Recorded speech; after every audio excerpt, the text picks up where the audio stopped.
स्वागत है आपका। ब्रेक के बाद आप देख रहे हैं शेयर बाजार सबका अधिकार। मैं हूं आपके साथ प्रशांत और मेरे साथ मेरी दो सहयोगी पूजा त्रिपाठी और कविता थपलियाल भी इस शो में मेरे साथ जुड़ रही हैं और हम आपका मार्गदर्शन करेंगे अपने दिग्गज एक्सपर्ट के जरिए, जहां हम आपके तमाम सवालों के जवाब देंगे। जी हाँ, ये हमारी एक खास मुहिम, एक मिशन कह लीजिए, जिसके जरिए हम शेयर बाजार से हर छोटे शहर से आम निवेशकों को जोड़ना चाहते हैं और उनको निवेश के मोर्चे पर ही नहीं बल्कि इन्वेस्टमेंट के तौर तरीकों के समाधान चाहते हैं। आपको कोई टर्म नहीं समझ में आ रहा है तो ऐसे सवालों को भी आप पूछ सकते हैं, हम आपके सवालों का जवाब देंगे।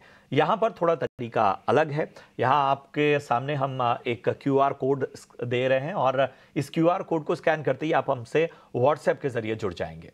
व्हाट्सएप पर आप अपना सवाल भेजिए और उन सवालों को हम शामिल करेंगे अपनी चर्चा में। हम आपसे सीधा संपर्क करेंगे और याद रखिए, जब भी अपना सवाल भेजिए तो अपना और अपने शहर का नाम जरूर मेंशन कीजिए। इसके साथ ही जिस स्टॉक पे आपका सवाल है या जो भी सवाल है वो लिखिए और अगर स्टॉक पे आपका सवाल है तो नजरिया बताइए, शॉर्ट टर्म, लॉन्ग टर्म, आप किस तरह की रणनीति चाहते हैं। तो ये है सवाल पूछने का तरीका। यूट्यूब पर भी आप लाइव सवाल पूछ सकते हैं। तो पहले कॉलर को जोड़ते हैं। राजेश हमारे साथ इस वक्त जुड़े हुए हैं। राजेश जी नमस्कार, कहाँ से बात कर रहे हैं? नमस्कार, भोपाल से कर रहा हूँ सर। अरे वाह वाह, बताइए राजेश जी, किस तरह से मदद की जाए आपकी, किस स्टॉक पे आपका सवाल है? सर मैंने इरेडा ले रखा है, 6560 शेयर है। हाँ। 152 रेट में, और IRFC है मेरे पास 10,500 शेयर। अच्छा, IRFC किस भाव पे लिया आपने? 77। तो पहले तो बधाई स्वीकार कीजिए, इरेडा में आपने इतने शानदार स्तरों पर खरीदारी की हुई है कि जबरदस्त मुनाफा यहाँ पर होता हुआ। नजरिया बताएंगे राजेश जी, कितना और रुक सकते हैं इन दोनों शेयरों में? सर मैं तो लॉन्ग टर्म के लिए हूँ, मैं चाहता हूँ कि कम से कम 5-10 साल। चलिए अच्छा खासा लॉन्ग टर्म का आपका इरादा है। और इरेडा और IRFC जो है वो भी अच्छे लेवल पे इन्होंने एंट्री की हुई है। 77 के भाव पे इन्होंने खरीदारी की हुई है और इरेडा में 151 यानी 151 के भाव पे एंट्री की हुई है। सौरभ, मैं आपके पास आना चाहूँगा क्योंकि लॉन्ग टर्म का इनका नज़रिया। बताइए, इरेडा ज़बरदस्त मुनाफे पे बैठे हुए हैं, IRFC यहाँ पर भी अच्छा खासा मुनाफा इनके पास है। बताइए, इन दोनों स्टॉक में लॉन्ग टर्म के लिहाज से क्या रणनीति अपनानी जानी है?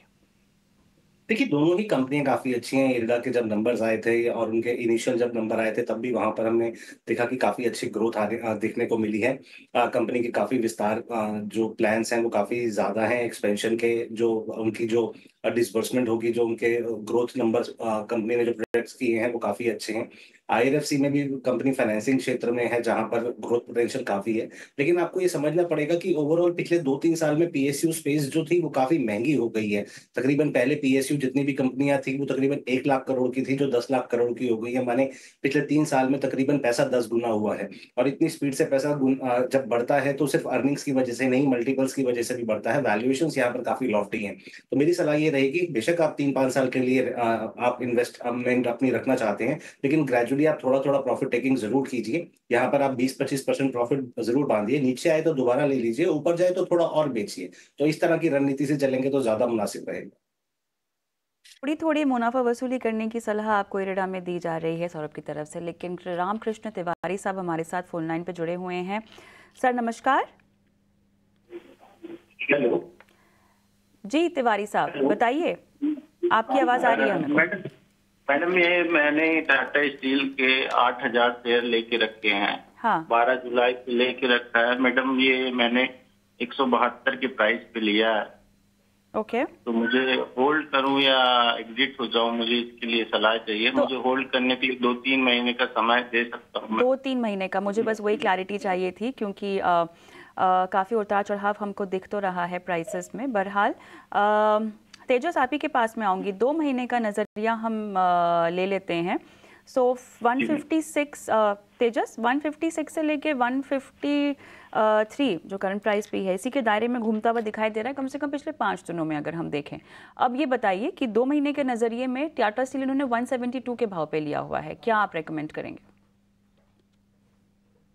बात करें तो पिछले 2-3 महीने से स्टॉक एक करेक्शन मोड में है और लोअर टॉप लोअर बॉटम का फॉर्मेशन बना रहा है। इसमें जो हर्डल है अभी वो 159 160 के करीबन है। जब तक ये सरपास नहीं करेगा, स्टॉक में बाइंग मोमेंटम नहीं आएगा। एक बार 160 का लेवल सरपास करेगा तो मुझे लग रहा है उनका भाव भी आ सकता है। और नीचे में जो मेजर सपोर्ट है वो स्टॉक में वो करीबन 146 145 के करीबन है।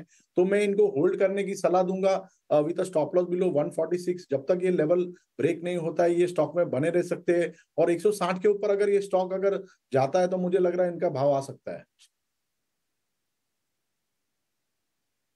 ठीक है, तो 160 का वेट कीजिए, क्योंकि क्वांटिटी आपने काफ़ी ज़्यादा ले रखी है, इस वजह से नुकसान भी बहुत हो रहा है। थोड़ा भी प्राइस मूवमेंट होता है तो वेट करिए। स्टॉक में सिलेक्शन में कोई दिक्कत नहीं है, लेकिन बाजार का उतार चढ़ाव में आपको भी यहाँ पर दिक्कत हो सकती है। तो वेट एंड वॉच की रणनीति अपनाइए, बने रहिए स्टॉक में। टाटा स्टील में सीतापुर से उमेश शुक्ला जी हमारे साथ जुड़े हैं। उमेश जी नमस्कार, सवाल पूछिए अपना।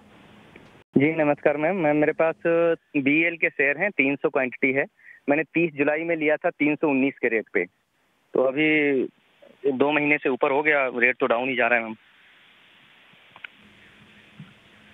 ठीक है, काफ़ी चल भी चुका था ये स्टॉक, आपने थोड़ा ऊपरी लेवल पर एंट्री ले ली है।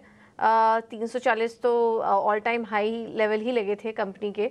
सौरभ जी क्या सलाह होगी आपकी? भारत इलेक्ट्रॉनिक्स 319 पे ले लिया था इन्होंने, अभी नीचे आ चुका है ये स्टॉक इनके खरीदारी के भाव से, क्या करें BEL में? पूजा जी, आज पूरे शो में तकरीबन सारे PSU पे ही बात हो रही है, कभी इरेडा पे, कभी IRFC पे, कभी AHEL पे और अभी बेल पे। प्रॉब्लम यही है, बात यही है कि कंपनियां ये सारी अच्छी हैं लेकिन वैल्यूएशंस यहाँ पर महंगे हैं। पिछले कुछ दिनों से हम देख रहे हैं कि PSU स्पेस में करेक्शन आ रहा है।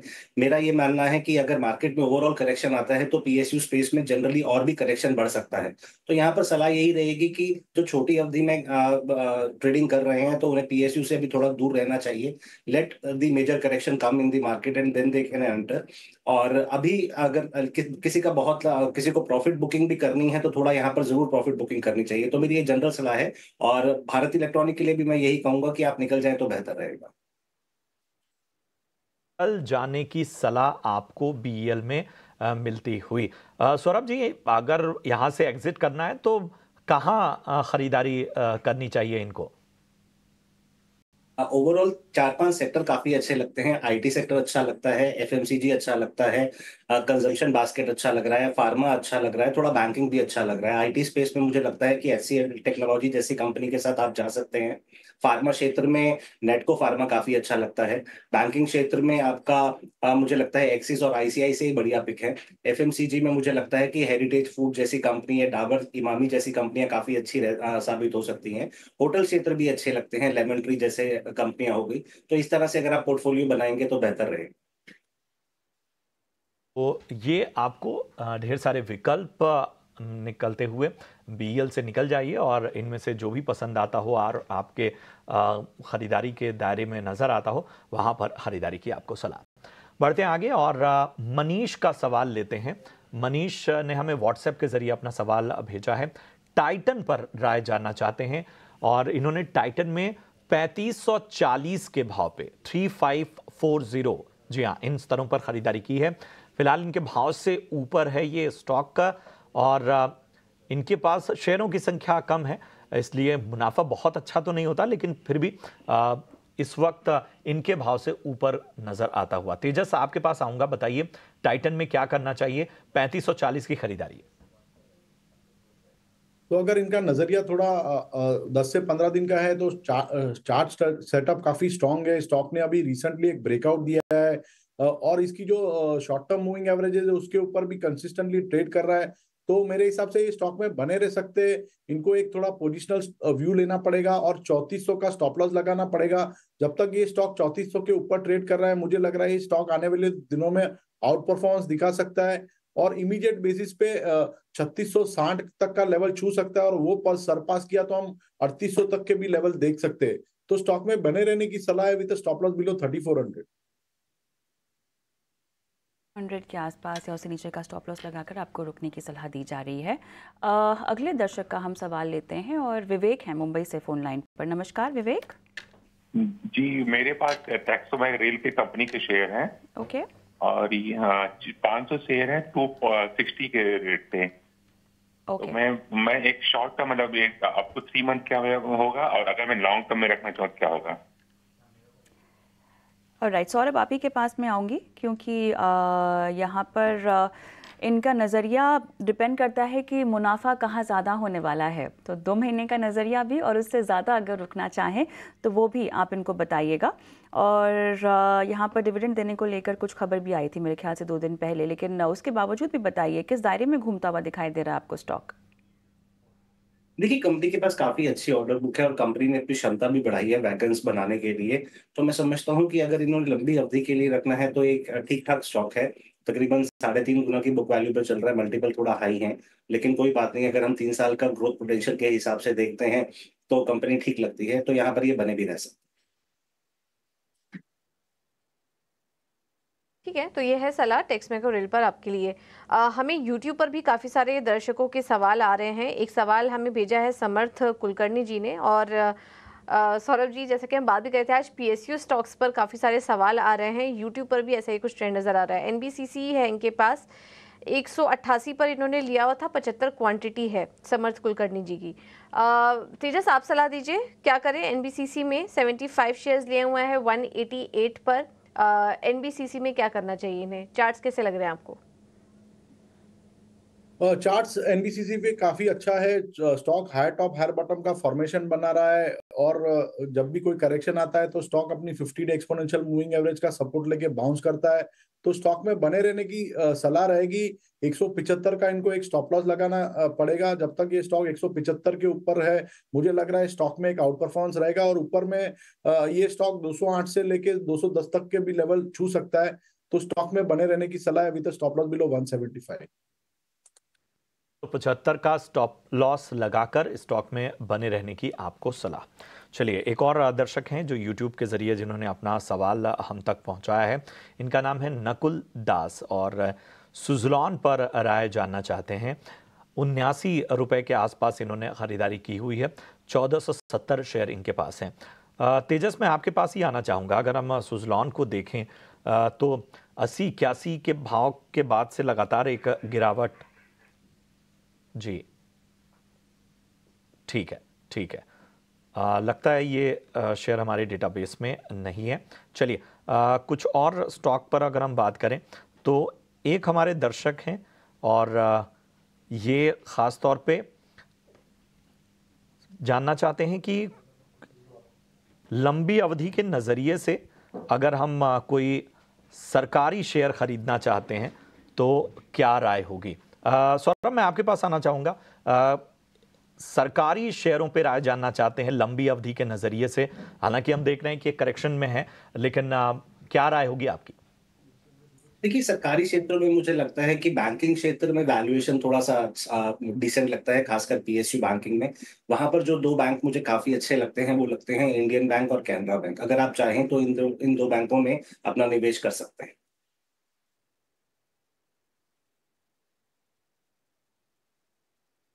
ठीक है, तो ये है राय आपको, आप सरकारी स्टॉक्स पे। बढ़ते आगे। रजत हैं करनाल से और इस वक्त हमारे साथ जुड़े हुए हैं। रजत, गुड मॉर्निंग। पूछिए किस स्टॉक पे आपका सवाल है। हेलो जी जी, पूछिए किस स्टॉक पे आपका सवाल। तो मेरे पास वेदांता के शेयर हैं 1500 शेयर एट द रेट 454, और मैं इसका 1 साल के लिए पूछना चाहूंगा कि इसमें 1 साल के अंदर क्या टारगेट हो सकता है, कब तक मुझे होल्ड करना चाहिए। ठीक है, चलिए, तो आपने अच्छे स्तरों पे वेदांता में एंट्री की हुई है। 1 साल का आपका नजरिया है, तो सौरभ मुझे आपके पास ही आना होगा। वेदांता 454 की इनकी बाइंग है, क्या करना चाहिए? देखिए, कमोडिटी स्पेस है, वॉलिटिलिटी यहाँ पर काफी रहेगी। चाइना एक मेजर ड्राइवर है इकोनॉमी में, वर्ल्ड इकोनॉमी में डिमांड का, जो जहाँ पर जो उनके जो नंबर्स आ रहे हैं वो काफी वीक है। तो कहना मुश्किल रहेगा। हालांकि 1 साल का इनका लंबा व्यू है, तो उसके हिसाब से अगर ये वॉलिटिलिटी को थोड़ा सा झेल सकते हैं तो बिल्कुल रख सकते हैं। तो थोड़ा लंबी अवधि का नजरिया जैसा कि आप चाहते हैं, उस हिसाब से आपको बने रहने की इसमें सलाह। सिलसिले को आगे लेकर जाते हैं और व्हाट्सएप पर करण का हम सवाल लेंगे। तेजस, इन्होंने एक्साइड पर सवाल पूछा है। इनके पास 50 क्वांटिटी है और कह रहे हैं कि इनकी बाइंग प्राइस 570 की है। तो करंट लेवल से तो हम देख रहे हैं कि काफ़ी ऊंचे भाव पे इन्होंने बाइंग कर रखी है। लेकिन मुझे साथ ही ये जानना है कि इनको अगर नज़रिया बनाकर रखना हो, क्योंकि व्हाट्सएप पर तो हमें एग्जैक्टली पता नहीं है कितना रुकना चाहते हैं, अक्सर बहुत सारे एक्सपर्ट्स जो आए हैं पहले भी सबने बाय ऑन टिप्स की सलाह दी है इस पर्टिकुलर काउंटर में। नियर टर्म आउटलुक आप क्या बताएंगे चार्ट्स को देखते हुए? देखिए, चार्टिकली स्टॉक अभी एक करेक्शन मोड में है। नीचे में इनका जो सपोर्ट है वो करीबन 475 480 के करीबन है, और रेजिस्टेंस जो है वो करीबन 515 से 520 के करीबन है। जो जब तक ये रेंज में ट्रेड करता रहेगा, मुझे लग रहा है ये कंसोलिडेशन जारी रहेगा, तो ये स्टॉक में बने रह सकते हैं with a stop loss below 475। और एक बार स्टॉक अगर 515 के ऊपर अगर निकलता है तो मुझे लग रहा है इसमें फ्रेश बाइंग मोमेंटम आ सकता है, और स्टॉक 550 से लेके 560 तक भी जा सकता है। ठीक है, तो ये है सलाह एक्साइड इंडस्ट्रीज पर आपके लिए। एक दर्शक का सवाल आया है, जुबिलेंट फूडवर्क्स पर 280 शेयर्स हैं और 652 पर इन्होंने जुबिलेंट फूडवर्क्स के स्टॉक्स लिए हुए हैं। सौरभ जी, क्या करें जुबिलेंट में? देखिए, क्यूएसआर स्पेस काफी अच्छा लगता है। जुबिलेंट फूड वर्क्स मैं समझता हूँ कि जो इनका नरमी का पीरियड था वो निकल गया है। नंबर्स अब की बार भी ठीक आए थे। जो स्टोर एडिशन है या नए प्रोडक्ट्स जो ये रेंज लेके आ रहे हैं वो भी काफी अच्छी है। अगले 1-2 साल के लिए मुझे लगता है कि इस कंपनी में अगर ये इन्वेस्टमेंट रखेंगे तो मुनासिब रहेगा, मेरे हिसाब से होल्ड है। तो जुबिलेंट फूड पर एक खास रणनीति आपको सौरभ जी की तरफ से मिलती हुई। जिग्ना ठाकुर का सवाल यूट्यूब के जरिए हम तक का आया हुआ है और ये जानना चाहती हैं कि एमएनएम में क्या किया जाए। हालांकि उन्होंने कोई लेवल नहीं बताया है, तो हम ये मान के चल रहे हैं कि हाल फिलहाल की इनकी खरीदारी हो सकती है। आगे की रणनीति जानना चाहती हैं। सौरभ, मैं आपके पास आना चाहूंगा, बताइए एमएनएम में क्या किया जाए। देखिए, मैं समझता हूँ कि एक पोर्टफोलियो स्टॉक के रूप में इसे देखना चाहिए। जो कंपनी का ईवी पोर्टफोलियो है, कंपनी ने उसमें 2% मार्केट शेयर गेन किया है। एसयूवी में कंपनी ने काफी एक अपना स्ट्रॉन्ग ट्रैक्शन दिखाया है, और नए प्रोडक्ट रेंज भी कंपनी काफी प्लान कर रही है। पोर्टफोलियो स्टॉक के रूप में देखें और लंबे समय के लिए रखें, होल्ड रहें। राइट, यूट्यूब से भी दर्शकों के सवाल आ रहे हैं। सिद्धेश का सवाल लेंगे, जोमेटो में आज क्या करना चाहिए, ये इनका सवाल है। और राइट, इंटरडे के लिहाज से रणनीति बना रहे हैं या न्यू टर्म आउटलुक है? अगेन सौरभ, कोई आइडिया नहीं है, लेकिन इन करंट लेवल्स पर आप क्या बाइंग की रिकमेंडेशन देंगे जोमेटो में? देखिए, शॉर्ट टर्म ट्रेडिंग के लिए कह पाना बड़ा मुश्किल है। हालांकि जोमेटो में जो नंबर्स में बदलाव आ रहा है वो काफी पॉजिटिव दिख रहा है बाजार, और जिस तरह से कंपनी प्रोजेक्ट्स बना रही है और ब्लिंकिट अच्छा चल रहा है, तो मैं समझता हूँ कि इसमें लंबे समय के लिए आप बने रह सकते हैं।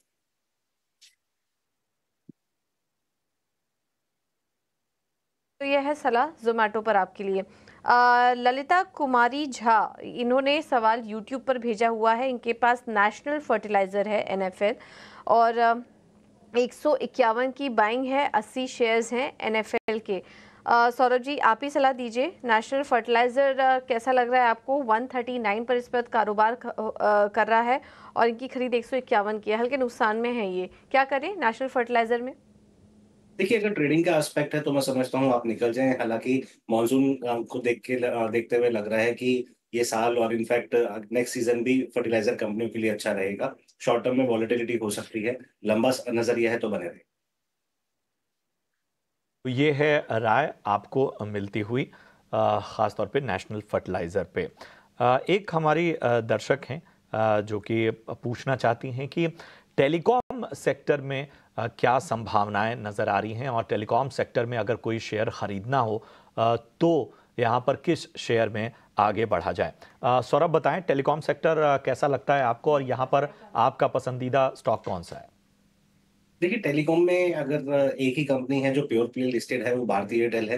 दूसरी कंपनी है जिसमें से अभी विलय होना है उनकी, ये टेलीकॉम आर्म का, वो रिलायंस इंडस्ट्री है। और टेलीकॉम इक्विपमेंट प्लेयर्स भी आप देख सकते हैं, जैसे कि हिमाचल फ्यूचरिस्टिक HFCL। वहां पर भी कंपनी ऑप्टिकल फाइबर में, टेलीकॉम इक्विपमेंट में काफी जगह काम कर रही है, काफी ऑर्डर विन कर रही है। तो ये इनमें से ये कुछ नाम जो मैंने बताया, इनमें से ये कुछ भी प्ले कर सकते हैं।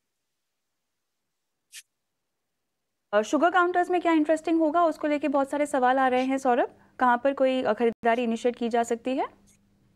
देखिए, मैं समझता हूँ कि जो बड़ी कंपनियां हैं जैसे कि बलरामपुर चीनी या त्रिवेणी, इस तरह की कंपनियों में अगर आप इन्वेस्टमेंट का नजरिया बना के रखेंगे तो काफी अच्छा रहेगा। सरकार के भी इनके लिए अनुकूल पॉलिसीज मेजर लिए गए हैं, और इस सीजन में शुगर सरप्लस भी है। इथेनॉल का एक काफी बड़ा रोल रहेगा, तो अगर प्ले करना है तो बड़ी कंपनियों के साथ ही जाए, जैसे बलराम और त्रिवेणी।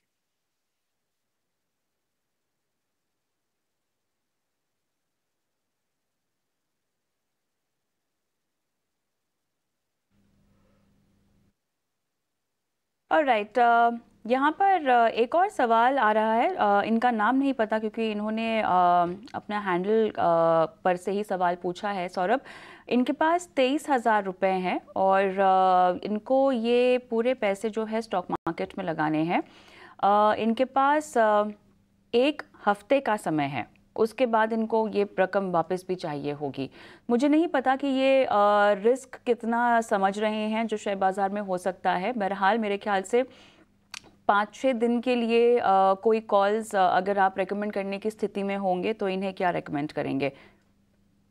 कविता जी, मैं समझता हूँ जो बाजार में यूफोरिया है, ये देख रहे होंगे अपने मित्रों को, दोस्तों को, बहुत जल्दी पैसा बन रहा है, लेकिन शेयर बाजार इस तरह से नहीं होता। हालांकि अभी डोमेस्टिक लिक्विडिटी काफी है, काफी लोग पैसा बना पा रहे हैं, लेकिन मैं समझता हूँ कि ये जोखिम भरा रहता है, रिस्क काफी रहता है। अगर आपको 5-6 दिन के लिए पैसा डालना है तो मैं समझता हूँ कि मार्केट वैसी जगह नहीं है जहां पर आपको 5-6 दिन के लिए पैसा डालना चाहिए, क्योंकि यहाँ पर आपको नुकसान भी उतने ही बड़े आ सकते हैं और बल्कि प्रॉफिट छोटे आएंगे, नुकसान बड़े आएंगे। तो मेरी सलाह ये नहीं रहेगी आपको कि यहाँ पर आप पैसा डालें, आप लिक्विड फंड में पार्क कर लें कुछ दिनों के लिए, जब तक आपको पैसे नहीं चाहिए। ठीक है, बिल्कुल। तो 1 हफ्ते का नजरिया है, तो बेटर यही रहेगा कि आप म्यूचुअल फंड का रुख करें, लिक्विड फंड में, जहां पर कि आप आसानी से विड्रॉ भी कर सकते हैं अपने अमाउंट को। अगर आप लिक्विड फंड का रुख करते हैं तो उसमें आप अपने पैसे निवेश कर दीजिए और शॉर्ट टर्म के लिए इतने कम समय के लिए इतना बड़ा पैसा लगाने की सलाह आपको नहीं दी जा रही है। अगला सवाल ले लेते हैं, हमारे पास व्हाट्सएप पर आया है, गुजरात से हैं ये दर्शक नितिन पटेल जी। सौरभ जी, एक और डिफेंस कंपनी भारत डायनेमिक्स, इस पर सवाल आया हुआ है। 50 शेयर्स हैं और इनकी खरीद भी 1530 के भाव पर है। नुकसान में है ये, अभी फिलहाल स्टॉक 1300 के आसपास कारोबार कर रहा है और 11,000 के आसपास का नुकसान भी इन्हें हो रहा है स्टॉक में। भारत डायनेमिक्स कैसा लग रहा है आपको? देखिए, अगेन मैं फिर बोलूंगा पूजा जी, रेपिटेशन ही हो रहा है। भारत डायनामिक्स भी काफी अच्छी कंपनी है। कंपनी के जो गवर्नमेंट के प्लान्स है वो काफी प्रो हैं डिफेंस क्षेत्र के लिए, और कंपनी की ऑर्डर बुक भी ठीक है, अच्छी है। लेकिन वही बात है कि सारे पीएसयू स्पेस में भारत डायनामिक्स भी काफी महंगा है। अगर आपके ये बिल्कुल पैसे अगर आपको नहीं चाहिए और 5 साल की एफडी के रूप में इस पैसे को देखते हैं तो बिल्कुल बने रहें, अन्यथा अगर आपने शॉर्ट टर्म के लिए लिया है तो निकलने की चेष्टा करें। ये आपको खास रणनीति अपनानी होगी, शॉर्ट टर्म और लॉन्ग टर्म दोनों के लिहाज से, आपको सौरभ जी ने बता दी। भरत शुक्ला है और इन्होंने व्हाट्सएप के जरिए अपना सवाल हम तक पहुंचाया है। IFCI पे राय जानना चाहते हैं और इन्होंने 88 रुपए के आसपास की बाइंग की हुई है IFCI में। ऊपरी स्तरों की बाइंग है इनकी और 10-12 रुपए इसके भाव से नीचे आ चुका है ये स्टॉक का। बताएं सौरभ, क्या करना चाहिए? IFCI में 88 की बाइंग है। देखिए, फंडामेंटल बिल्कुल भी मेरिट नहीं करते कि IFCI जैसी कंपनी में पैसे लगाए जाएं। मैं समझता हूं because of liquidity and euphoria in the markets काफी सारे स्टॉक्स बिना फंडामेंटल्स के चल रहे हैं, उसमें से एक IFCI भी है। मैं समझता हूं कि यहाँ पर इन्हें जल्दी से जल्दी निकलने की चेष्टा करनी चाहिए, और थोड़ा लॉस भी हो रहा है तो उसे बुक कर लें। और जैसे कि हमने और भी कंपनियां सुझाई हैं शो में, आप पैसा निकाल के वहां पर भी इन्वेस्ट कर सकते हैं। तो मेरी सलाह यहाँ निकलने की रहेगी। को खास तरह से यहाँ पे एग्जिट करने की सलाह, और इस शो के दौरान हमने कई क्वालिटी स्टॉक्स पर चर्चा की है, तो उनमें से जो भी आपको पसंद आता हो आप उसमें एंट्री कर सकते हैं। चलिए सौरभ जी, जाते जाते अपना डिस्क्लोजर दे दें। देखिए, जो भी सब हमने स्टॉक्स यहाँ पर जो लोगों के सवालों के जवाब दिए या रिकमेंड किए, वो मेरी कंपनी और क्लाइंट्स के पास भी हो सकते हैं।